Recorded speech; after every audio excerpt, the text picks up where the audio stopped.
지난주가 추수감사주일이었기 때문에 이제 요한계시록을 한 주 쉬었는데, 자, 오늘 이제 다시 요한계시록을 계속하도록 하겠습니다.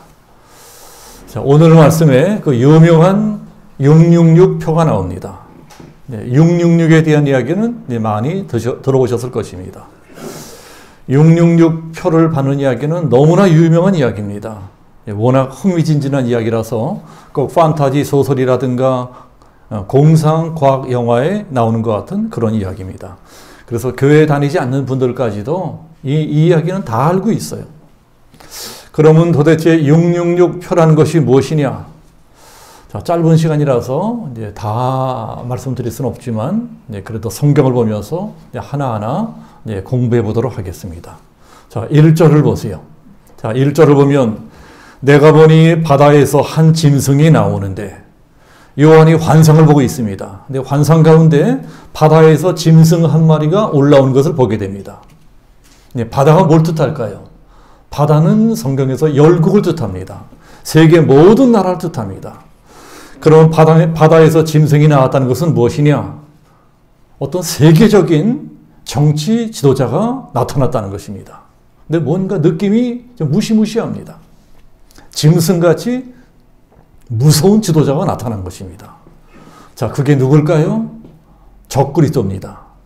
종말의 때 적그리스도가 나타난다는 것입니다. 종말의 때 이 혼란한 세상을 구원할 메시아처럼 평화의 사도처럼 짠 하고 적그리스도가 나타납니다.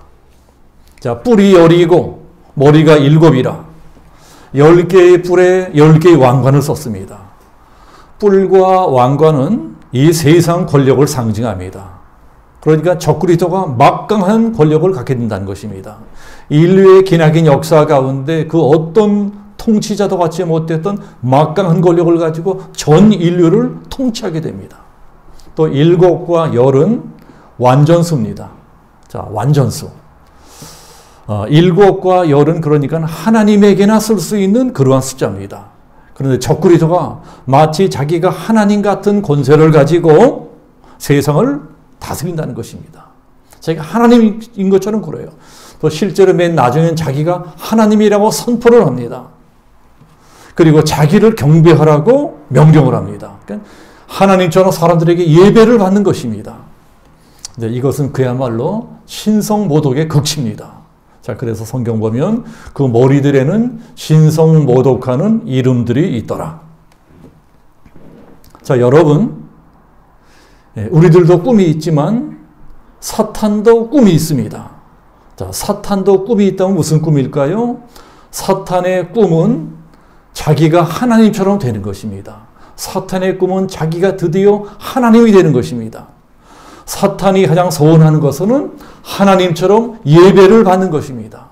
하나님도 우리들의 예배를 받고 싶어 하시지만 사탄도 사람들의 예배를 받고 싶어 합니다.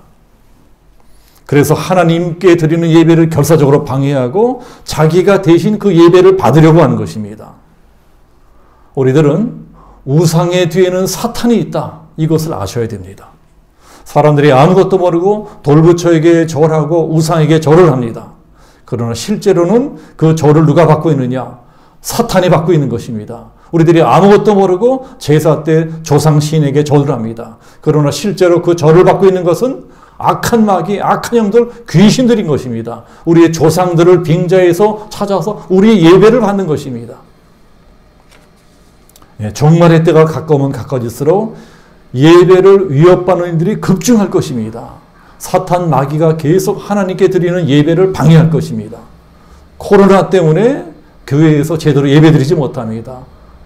예배당에 나서 예배드리지 못합니다. 이런 것들은 그런 일들의 시작이라고 할 수 있습니다. 자, 2절 보세요.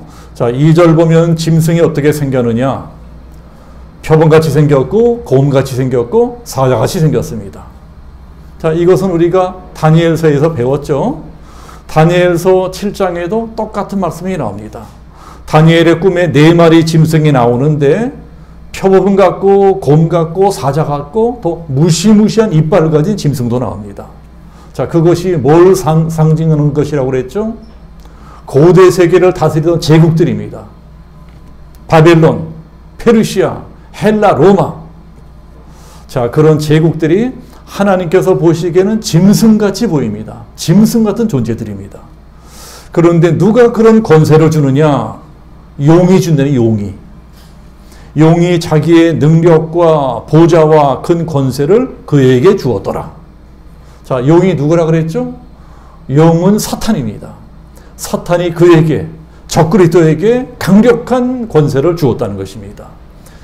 그러면 용이 준 권세를 가지고 무슨 일을 하느냐? 우리를 죽이는 일을 합니다. 하나님의 백성들을 핍박하고 대적하고 죽이는 일을 합니다. 그러니까 적그리스도는 누굴까요? 용의 아들입니다. 사탄의 아들이에요. 사탄이 하나님 흉내를 내면서 하나님이 하시는 일을 하고 있습니다. 하나님께서 아들 예수님을 보내신 것처럼 사탄도 아들을 보냅니다. 하나님의 아들 예수 그리스도는 이 세상을 구원하고 하나님의 백성들을 구원하라고 오셨는데 사탄의 아들 적그리스도는 이 세상을 파괴하고 하나님의 백성들을 핍박하고 죽이고 멸망시키러 왔습니다. 더 웃기는 말씀이 3절에 있습니다. 자, 3절 말씀 보세요.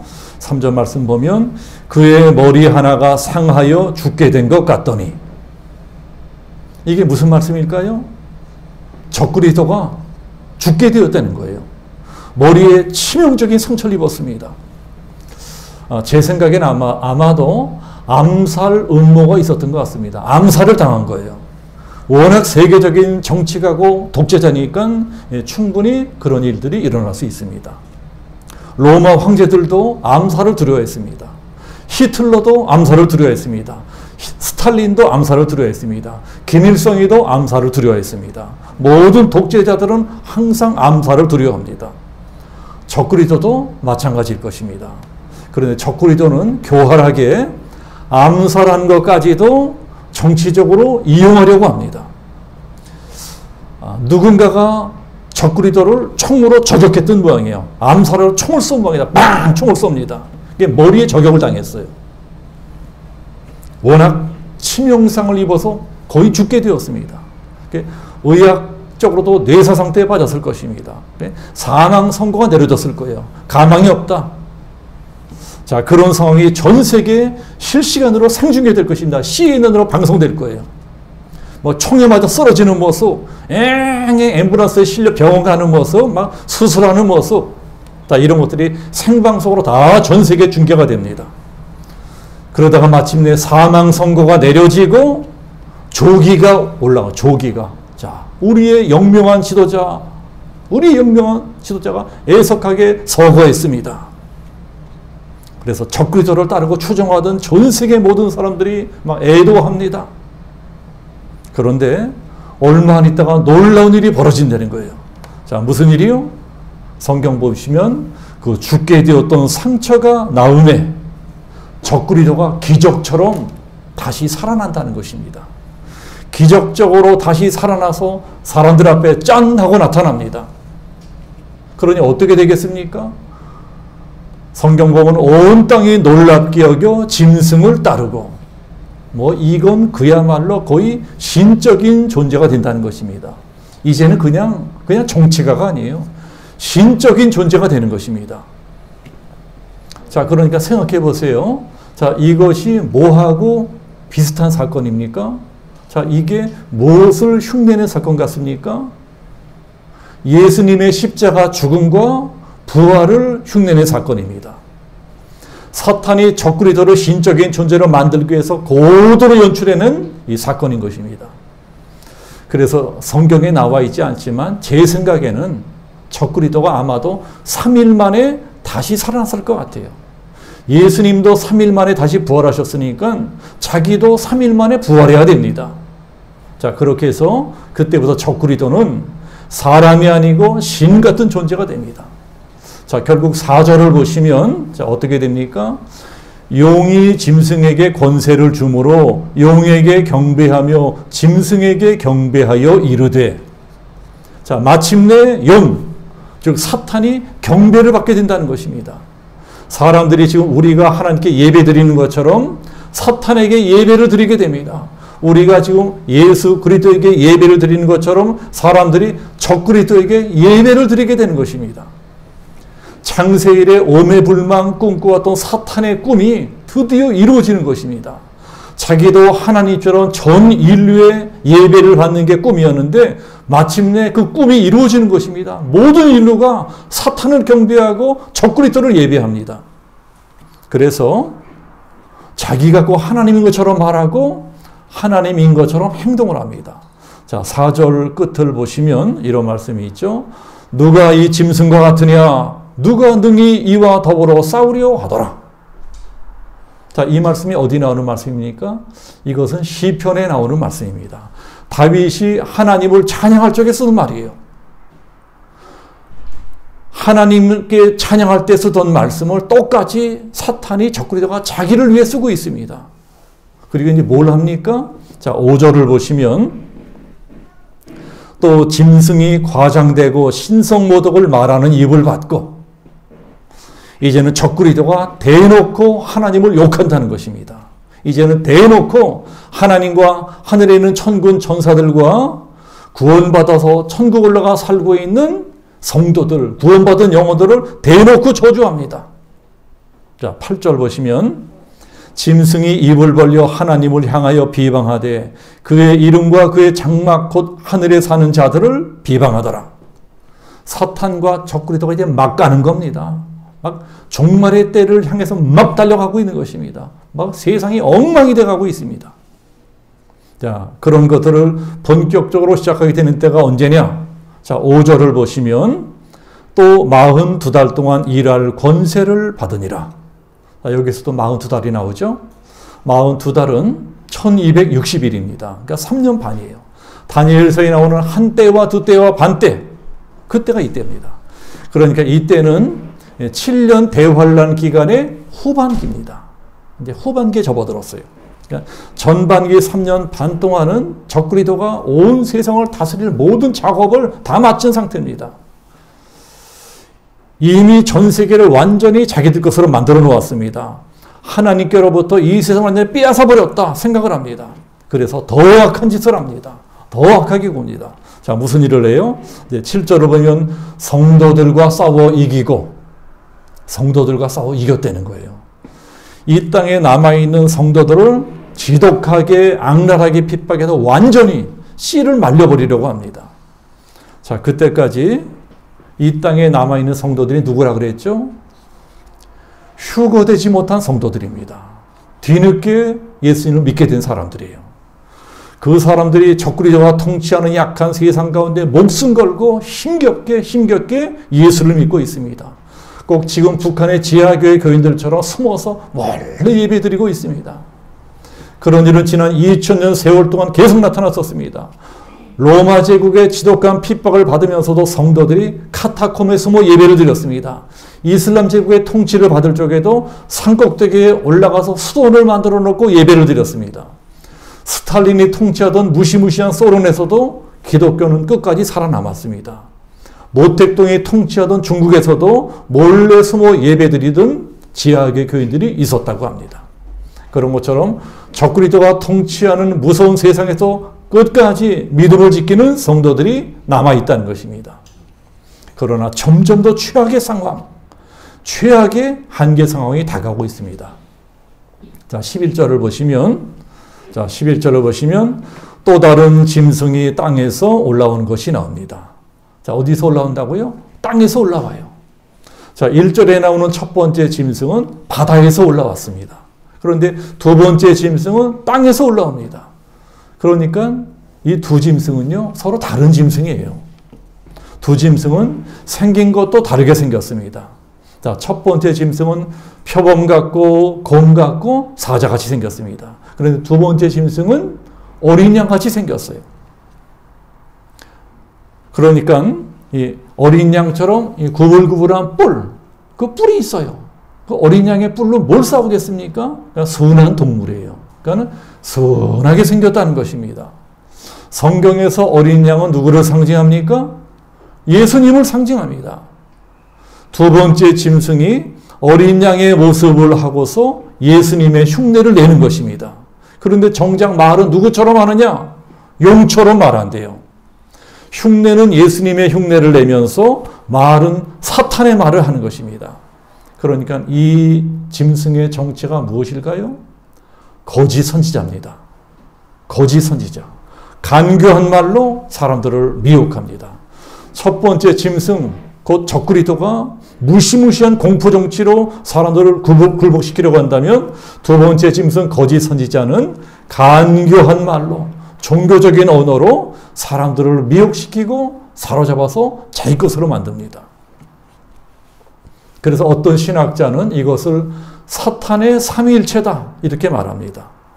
자, 우리 하나님 나라에도 삼위일체가 있잖아요. 삼위일체. 삼위일체가 뭔가요? 성부와 성자와 성령.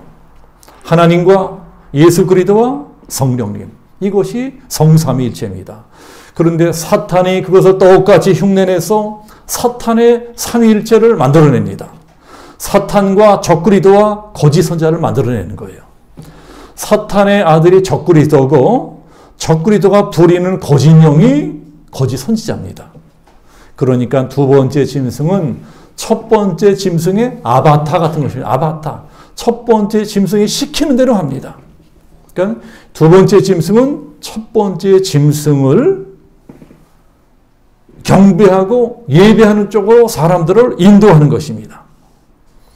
성령께서 우리들을 예수님께로 인도하는 것처럼 거짓 선지자, 거짓 영도 사람들을 적그리스도로 인도하는 일을 합니다. 적그리스도가 어떤 자라고 선전을 해요? 죽었다가 다시 살아난 자라고 선전을 합니다. 우리도 예수님은 그렇게 말씀드리잖아요. 우리 예수님은 죽었다가 3일 만에 부활하셨다. 그런데 똑같이 하는 겁니다. 자, 12절 보세요. 땅과 땅에 사는 자들을 처음 짐승에게 경배하게 하니 그 죽었던 상처가 나은 자니라. 3일 만에 죽었다가 부활하신 예수 그리스도 선전하는 것처럼 적그리스도가 3일 만에 살아난 것을 선전한다는 것입니다. 거짓 선지자도 적그리스도에서 별의별 짓을 다 합니다. 뭐 별의별 기적을 다 행하고 나중에는 불을 하늘에서 내려오게 하는 거예요. 자, 불이 하늘에 내려오는 누가 한 일이죠? 선지자 엘리야가 한 일입니다. 선지자 엘리야가 그 우상을 섬기는 무당들 앞에서 우리 민 하나님만이 참신이다 이것을 증거하려고 하나님만이 참신이다 알려주려고 하늘에서 불을 내려오게 합니다. 그런 기적을 일으키는데 거짓 선지자도 똑같이 한다는 거예요. 사탄이 진짜 하나님이다. 불을 하늘에서 내려오게 하면서 봐라. 사탄이 하나님이다. 적그리스도가 하나님이다. 막 선전하는 것입니다. 그리고 최종적으로는 적그리스도를 위해서 우상까지 세우게 합니다. 자, 14절을 보시면 땅에 거하는 자들에게 이르기를 칼에 상하였다가 살아난 짐승을 위하여 우상을 만들라 하더라. 적그리스도의 우상을 만들어 놓고 거대한 우상이 될 것입니다. 그런 우상을 만들어 놓고 사람들에게 그 앞에 절하라고 하는 거예요. 다 절해라.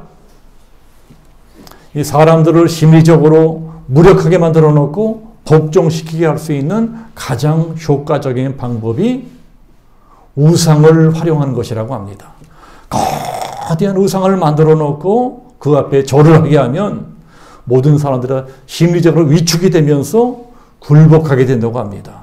그래서 역대의 통치자들, 독재자들이 다 그런 방법을 썼어요. 바벨론의 느부갓네살 왕도 자기 우상을 만들어 놓고 그 앞에 다 절하게 했습니다.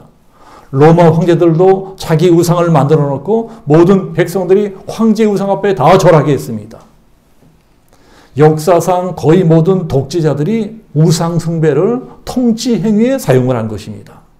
지금 21세기에도 지금도 그런 방법을 사용해서 큰 성과를 거두고 있는 자들이 있죠? 자, 누굽니까? 북한 정권입니다. 평양에 어마무시하게 거대한 황금빛으로 번쩍번쩍하는 김일성, 김정일 동상을 만들어 놓고 모든 인민들이 다 그 앞에 절하게 합니다. 경배를 받는 거예요. 자, 그렇게 함으로써 인민들을 노예로 만들어 버리는 것입니다. 북한 주민들은요, 다 김일성, 김정일, 김정은의 노예입니다. 노예가 되어버려서 심정적으로. 절하면서 굴복하게 되는 겁니다. 그것이 바로 사탄에게 나온 전략입니다. 북한 정권의 배후에는 악한 영, 사탄이 있다는 것을 알아야 됩니다. 우리 힘으로 당하지 못해요. 이것은 이미 영적인 싸움인 것입니다. 마지막 때에 적그리스도가 똑같은 전략을 사용한다는 것입니다. 우상을 만들어 놓고 모든 인류가 그 앞에 절을 하게 합니다. 그런데 적그리스도는 이제껏 그 어떤 독재자, 통치자도 감히 꿈도 꾸지 못한 기상천외한 일을 합니다. 무슨 일이요? 우상이 말을 하게 하는 거예요. 우상에게 생기를 주어서 말을 하게 한대요. 생각해 보세요. 만약에 석가모니 부처님의 돌부처상이 갑자기 말한다 생각해 보세요. 저 미륵사 부처가 갑자기 말한다 생각해 보세요. 북한의 김일성 동상이 갑자기 말한다 생각해 보세요. 다 뒤집어질 것입니다. 충격받고 뒤집어질 것입니다.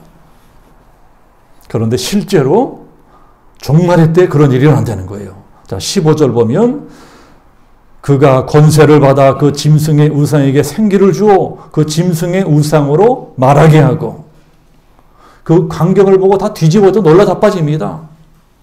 아마 그런 광경이 막 실시간으로 CNN으로 막 생중계될 거예요. 그렇게 하는 목적이 무엇이냐? 봐라! 내가 바로 하나님이라는 것입니다. 내가 하나님이다. 그러니 이제는 나를 하나님으로 섬기지 않으면 다 죽여버리겠다. 적그리스도가 나에게 예배하라는 거예요. 나에게 예배해라. 나에게 예배하지 않으면 다 죽여버리겠다. 15절에 보시면 또 짐승의 우상에게 경배하지 아니하는 자는 몇이든지 다 죽이게 하더라. 드디어 이제는 적그리스도가 완벽하게 하나님의 자리에 올랐습니다. 666표가 이때 등장합니다. 자, 16절부터 18절까지는 666표에 대한 말씀입니다. 그가 모든 자, 곧 작은 자나 큰 자나 부자나 가난한 자나 자유인이나 종들에게 그 오른손이나 이마에 표를 받게 하고, 누구든지 이 표를 가진 자 외에는 매매를 못하게 하니 이 표는 그 짐승의 이름이라. 지혜가 여기 있으니 총명한 자는 그 짐승의 수를 세어보라. 그것은 사람의 수니 그의 수는 666이라. 자, 666 줄여서 666. 이 유명한 말씀이 여기에 나옵니다. 666표라는 것이 도대체 무엇이냐? 자, 오늘 말씀은 너무나 유명해서 오늘 성경을 배경으로 수많은 소설이 나오고 영화가 만들어졌습니다. 저도 약 30년 전쯤에 초신자 때인데 그때는 제가 교회 나온 지 얼마 되지 않았었는데 오늘 성경을 배경으로 휴거라고 하는 만화를 그렸습니다. 그 만화에서 주인공이 666표를 받고 적그리스도의 노예가 되고 막 파멸하고 이런 것을 만화로 그렸습니다. 666이 뜻하는 것이 무엇이냐? 여기는 무수히 많은 설이 있습니다. 신학자도 다 견해가 다릅니다. 자, 이것은 그냥 과거에 일어난 일이다. 이렇게 생각하는 분도 있습니다. 666표를 받게 한 일은 이미 네로 황제 때 일어난 일이다. 실제로 네로 황제 시절에 그 비슷한 일이 있었어요. 그 당시에는 이 길드라고 하는 상인 협동조합이 있었습니다. 길드 회원으로 가입해야 장사도 할 수 있고 물건도 사고 팔 수 있고 경제활동을 할 수가 있었습니다. 그런데 길드에 가입하기 위해서는 반드시 로마 황제 우상 앞에 절을 해야 됩니다. 그건 의무예요. 로마 제국 시민들의 의무입니다. 로마 제국에 사는 백성들의 의무예요. 반드시 황제의 우상 앞에 절을 해야 표를 나눠줍니다. 로마 제국이 식민지 백성들을 효과적으로 관리하기 위해서 황제 숭배를 통치선으로 활용하고 있었습니다. 그래서 황제 우상 앞에 가서 절하면 표를 나눠줍니다. 그 표를 받은 사람만이 길드에 가입을 할 수가 있어요. 그래야지 정상적인 경제활동을 할 수가 있습니다. 만약에 거부한다면 사회에서 완전히 왕따를 당합니다. 물건을 살 수도 없고 팔 수도 없어요. 일제히 매매 행위가 금지됩니다. 자, 그래도 예수님을 진실하게 믿는 기독교인들만은 끝까지 우상 앞에 절하지 않았습니다. 그래서 엄청난 고난을 겪었어요.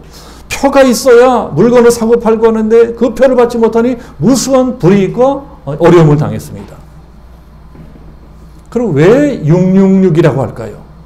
당시 세계 공용어는 헬라였습니다. 이스라엘 사람들이 사용하는 언어는 히브리어입니다.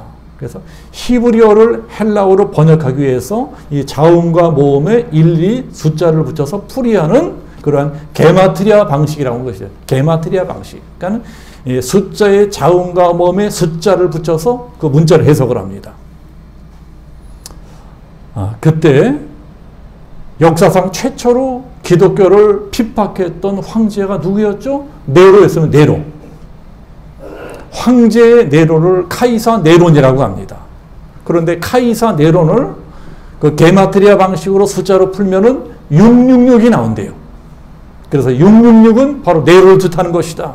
자, 이렇게 생각하는 학자들이 있습니다. 그래서 666은 다 지나간 것이다. 네로 황제 때 있었던 일이다. 그러니까 과거의 일이라고 생각을 합니다. 그것도 전혀 일리가 없는 말씀은 아니에요. 일리가 있습니다. 그러나 그 해석에는 치명적인 오류가 있습니다. 사도 요한이 요한계시록을 기록할 당시에는 네로 시대가 아니에요. 그때 황제는 도미티안이었습니다. 네로는 이미 오래전에 죽었어요. 도미티안도 물론 기독교를 박해했습니다. 그러나 네로와 도미티안은 다른 시대 다른 사람입니다. 그래서 도미티안이 666이 될 수가 없습니다. 그래서 666표가 그때 사용되었던 표라고 해석할 수도 없어요. 실제로 그 표를 받지 못한 사람들에게 여러 가지 불이익이 있었습니다. 그러나 모든 사람들이 다 표를 받아야 했던 것은 아닙니다. 그 일은 로마 제국 내에 주로 식민지 백성들, 그 사람들에게만 행해졌던 일입니다. 그 중에서도 귀족들, 상류층 인사들, 로마 시민권을 가진 사람들은 그런 것이 별로 필요 없었어요. 그렇지만 오늘 성경은 뭐라고 말씀합니까? 그가, 즉 적그리스도가 모든 자라고 합니다. 곧 작은 자나 큰 자나 부자나 가난한 자나 자유인이나 종들에게 그 오른손이나 이마에 표를 받게 된다고 말씀하고 있어요. 모든 자라고 합니다. 곧 전 인류, 모든 인류에게 다 받게 한다는 것입니다. 그런데 인류 역사상 그런 일이 일어난 적이 있었습니까? 그런 적이 있었어요? 없었어요. 히틀러 시대에도 없었습니다. 스탈린 시대도 없었습니다. 인류 역사상 전 인류에게 그런 표를 맞게 한 일들은 아직 일어나지 않았어요. 아직 일어나지 않은 일인 것입니다. 이 일은 앞으로 일어날 일이라는 것입니다. 그러니까 이 일은 앞으로 일어나게 될 일의 그림자 같은 것이다. 로마 제국 시대 샘플처럼 모델처럼 보여주기 위해서 먼저 맛배기로 일어났던 일이다. 자, 우리들은 이것을 이렇게 믿어야 됩니다. 그러니까 종말의 때 전 지구적으로 모든 인류에게 일어날 일이다. 미래에 일어날 일. 그러나 20세기 전까지만 하더라도 사람들은 도무지 이게 무슨 말인지 알 수가 없었습니다. 어떻게 모든 사람에게 전 인류에게 그런 표를 받게 할 수 있느냐 상상도 할 수가 없었어요.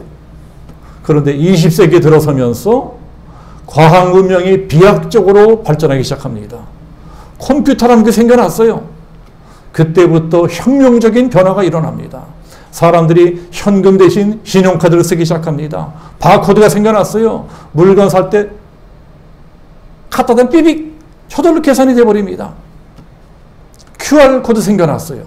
갖다 대기만 하면 입력된 정보가 다 떠버립니다. 얼마 전까지만 하더라도 QR코드는 젊은 사람들이나 사용하는 줄 알았습니다. 그런데 코로나가 터지니까 이제는 모든 사람들이 다 사용해야 돼요. 어디를 가든지 내 신원을 확인하려면 QR코드는 필수입니다. 제가 지난달에 저희 어머니께서 돌아가셔서 벽지 화장장에서 화장을 했는데 화장장에 들어갈 때에 내가 상주 의족인데도 QR코드로 들어갔어요. 그래서 출입을 할 수가 있습니다. QR코드가 없으면요 들어가지 못해요. 얼마나 불편한지 몰라요. 예배드리러 교회 올 적에도 스마트폰으로 QR코드 체크해야 됩니다. 지금도 큰 교회들은 전부 다 QR코드로 신원을 확인하고 있어요. 삐릭! QR코드 나를 확인하고 들어갑니다. 우리 교회는 작은 교회라서 아직도 수기로 하고 있습니다. 그러나 만약에 이 코로나가 점점 심해진다면 우리들도 QR코드로 신원 체크하고 교회 들어올 수밖에 없어요. 불과 두어 달 전에 시청에서 우리 교회도 QR코드 해라. 그래서 우리 서영철 목사님이랑 QR코드 준비한 적이 있었습니다. 앞으로 모든 사람이 해야 돼요.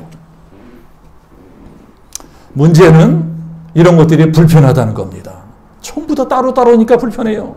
신용카드 따로, 스마트폰 따로, 주민등록증 따로, 운전면허증 따로, 의료보험 카드 따로, 여권 따로, 예금통장 따로, 인터넷 뱅킹 다 따로따로입니다. 전부 다 따로따로니까 불편하기도 하고 분실할 위험도 있어요. 분실할 수도 있잖아요. 그래서 언젠가는 이 모든 것이 하나로 통합될 것입니다. 어디로 통합될까요? 우리 몸에, 우리 피부에 칩을 이식하는 거로 통합된다는 것입니다. 그렇다면 우리 몸 어디에, 우리 몸의 피부에 어디에 그런 칩을 집어넣게 될까요? 자, 보세요. 이마가 펑펑하잖아요. 이마.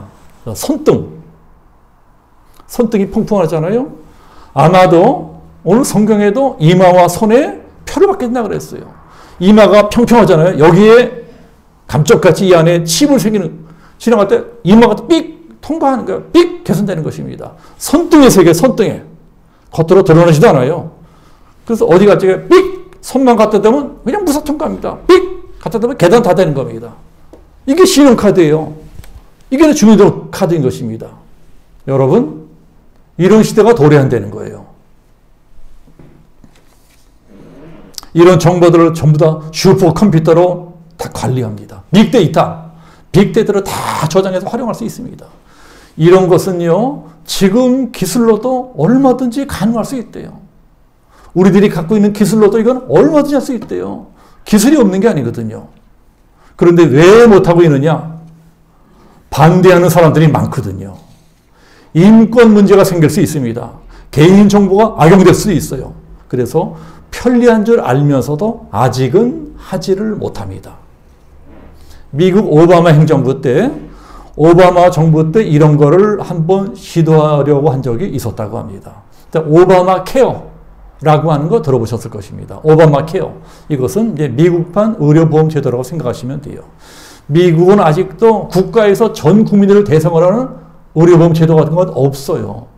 그래서 가난한 사람들은 의료보험이 없기 때문에 병원 값이 엄청 비싸가지고 병들면 죽어야 됩니다. 근데 우리나라는요, 미국보다 의료보험 제도가 훨씬 잘 되어 있습니다. 우리나라 선진국이에요. 미국보다 의료보험 제도 많은 선진국입니다. 그래서 오바마가 대통령 때 의료보험 제도를 만들려고 하면 무진애를 썼습니다. 옳은 일을 한 거예요. 그런데 문제는 그 제도를 시행할 적에 인체, 우리 몸에 베리칩을 의무적으로 심으려고 했다는 것입니다. 여러분 이거 실화예요. 있었던 일입니다. 베리칩을 우리 몸에 이식하려고 의무적으로 그렇게 하려고 법을 만들려고 했어요. 왜 그렇게 하느냐? 자, 우리 몸에 그런 것을 심어 놓으면 혈압이 올라가고 뭐 심장 맥박수라든가 국민들의 건강을 효과적으로 관리할 수 있다. 뇌졸중이라든가 방지할 수 있다. 자, 그래서 이게 가능하기 때문에 의료보험 제도를 시행하면서 전 국민에게 모두 다 칩을 심어주려고 하는 법안을 제정을 했어요. 이게 통과되지 못했습니다. 왜요? 미국의 기독교인들이 극렬하게 반대했습니다. 이게 뭐냐? 인권 침해다. 이 666이다. 들고 반대했기 때문에 오바마가 그걸 시행을 하지 못했어요. 그리고 트럼프가 대통령이 되자마자 바로 폐기시켜버렸습니다. 이게 왜 그렇게 됐죠?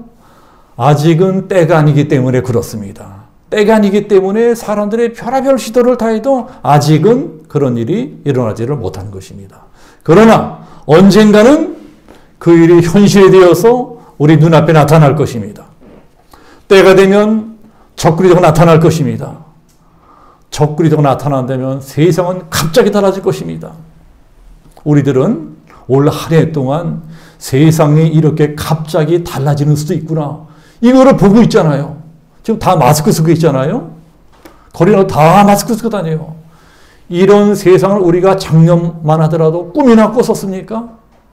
교회에 나오는데 통제를 받잖아요. 예배 드리지 못하잖아요.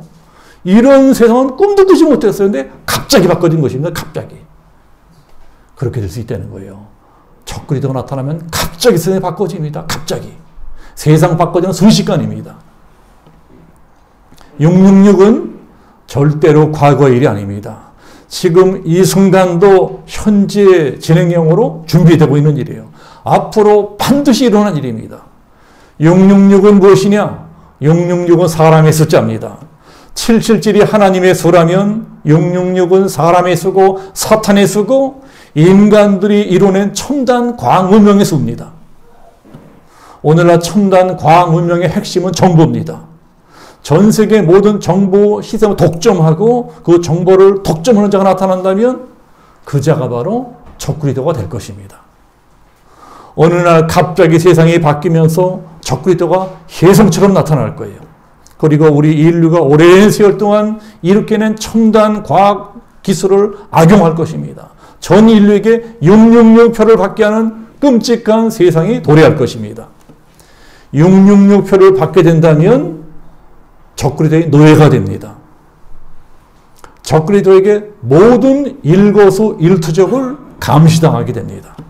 우리가 어디에 있는지, 무엇을 하는지, 어떻게 살고 있는지, 무슨 생각을 하고 있는지, 무슨 종교를 갖고 있는지 모든 것을 감시받고 통제받게 될 것입니다. 666표를 받게 되는 순간 우리 영혼까지 적그리스도에게 빼앗기게 되는 것입니다. 그리고 666표를 받은 모든 사람들은 예수님이 재림하실 때 적그리스도와 함께 멸망당하고 영원한 지옥불로 떨어지게 될 것입니다. 이것은 상상만 해도 끔찍한 일입니다. 그러나 그날이 언제 올지는 아무도 모릅니다. 그러나 그날은 반드시 올 것입니다. 이것은 성경의 예언이에요. 성경의 예언은 다 성취되었습니다. 아직까지 성취되는 성경의 예언은 예수님의 재림 하나밖에 없어요. 그날이 오기 전에 휴거가 일어날 것입니다. 휴거되어 들림받아 올라간 사람들은 저 하늘에서 천국에서 예수님과 7년 혼인잔치를 합니다. 그동안 이 땅에는 무슨 일이 벌어지고 있을까요? 7년 대환란이 벌어지고 있습니다. 그래서 우리들은 깨어 있어야 됩니다. 깨어서 시대를 분별한 눈을 가져야 됩니다. 지금 우리는 어디까지 왔나? 인류 역사는 지금도 종말을 향해서 흘러가고 있습니다. 인류 역사는 지금도 예수 그리스도의 재림을 향해서 흘러가고 있습니다. 여러분 깨어 있으셔야 돼요. 이까지 코로나가 문제가 아닙니다. 깨어 있는 사람들만이 들림받을 수 있어요. 깨어 있는 사람들만이 환난을 피할 수 있습니다. 깨어 있는 사람들만이 최후 승리를 얻게 될 것입니다. 사탄이 아무리 날뛸지라도 최후 승리는 우리들의 것입니다. 그래서 예수님께서도 오늘 성경 7장에서 이렇게 말씀하고 계시잖아요. 7절 보시면 죽임을 당한 어린 양의 생명책에 창세 이후로 이름이 기록되지 못하고 이 땅에 사는 자들은 다 그 짐승에게 경배하리라. 누구든지 귀가 있거든 들을지어다. 사로잡힐 자는 사로잡혀갈 것이요 칼에 죽을 자는 마땅히 칼에 죽을 것이니 성도들의 인내와 믿음이 여기느니라. 죽음을 각오하고 믿음을 지켜야 된다는 것입니다. 우리들이 끝까지 인내하고 믿음을 지켜야 될 것을 말씀하고 계십니다. 지금은 인내하면서 내 믿음을 지킬 때입니다. 지금은 누가 내 믿음을 지켜주지 않아요. 지금은 깨워서 기도할 때입니다. 깨어서 기도함으로 다가올 환난을 피하라고 하나님께서 요한계시록을 주셨습니다. 요한계시록을 주셨어요. 오늘도 이 한 주간도 제가 드린 이 말씀을 기억하시면서 믿음을 지키고 늘 깨어서 기도하리라 다짐하시고 실천하시는 우리 양주명성교회 모든 성도님 되시기를 예수님의 이름으로 축복합니다. 아멘. 기도하겠습니다. 자비로우신 아버지 하나님, 우리들이 요한계시록을 통해서 종말의 때 일어날 일들을 배우고 있습니다. 우리 주님이 재림하기 전 일어날 일들을 우리들이 미리 공부하고 있습니다. 주님, 우리에게 요한계시록을 주시면 우리에게 이와 같은 것들을 가르쳐 주시면 깨어서 기도해라. 지금은 깨어서 기도할 때다. 이러한 교훈을 주시기 위함인 것을 믿습니다. 세상이 흉흉하고 어지러울지라도 우리들만이라도 영적인 잠을 자지 아니하고 영적으로 나태하지 아니하고 깨어서 기도하며 깨어서 말씀을 사모하며 깨어서 예비하는 하나님이 찾으시는 하나님이 기뻐하시는 만한 참된 그리스도인이 될 수 있게끔 이 한 주간도 우리를 붙들어 주시고 우리와 동행하여 주시기를 원하며 예수 그리스도 이름으로 기도하옵나이다. 아멘.